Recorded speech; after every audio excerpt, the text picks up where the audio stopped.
अरे यारवा देखनी हतर नौकी भौजी पियरी साड़ी पहन के छठी घाटे जाते रही हो। अरे देख देख ले अरे हम देखनी हो मोबाइल चलावत रही हो चलत रही हो अतले गोड़वे छलक गई हो आ पूरा ले देले नीचे आ गई। तले सुन ना पहिला बेरी छठी घाटे गईली पतर को भौजी पहिला बेरी छठी घाटे गईली पतर को भौजी तसारी जैसे तैसे पेन्हली अकुटाई गईली भाराई रे यारवा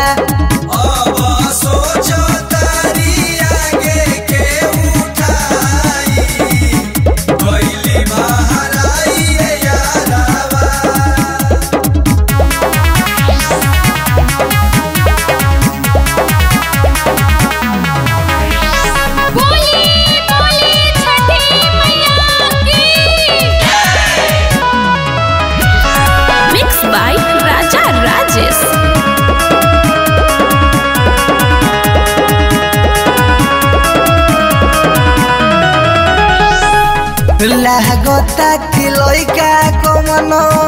फरलस पड़ाका एने ओने हटही में लाग गइल धक्का। अरे जल्दी जोरे लागता कि लइका कमनो फरलस पड़ाका एने ओने हटही में फैशन में अकुताइल रहली घाटनिया रहली कि तले गईली देख भौजी ढिमिलाई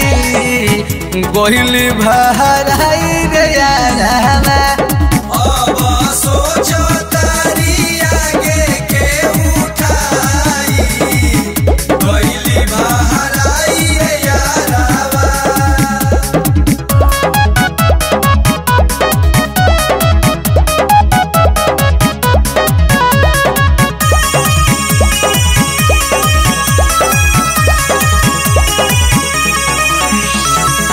सोचली कि फोटो लेनी छठी मई के घाट के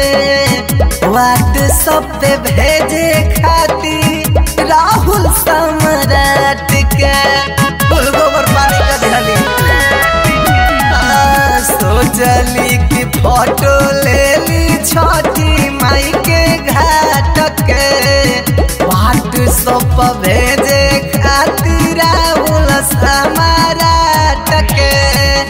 रोहित कुंदन के माथे दौरा उठाई चलली तब तले पीछावेले गईली भाराई गईली ना झाई रे यारवा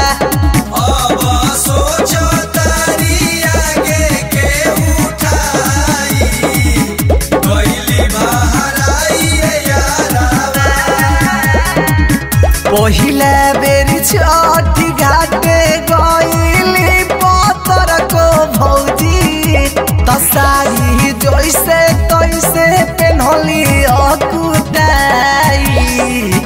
गईली भाराई रे यारवा।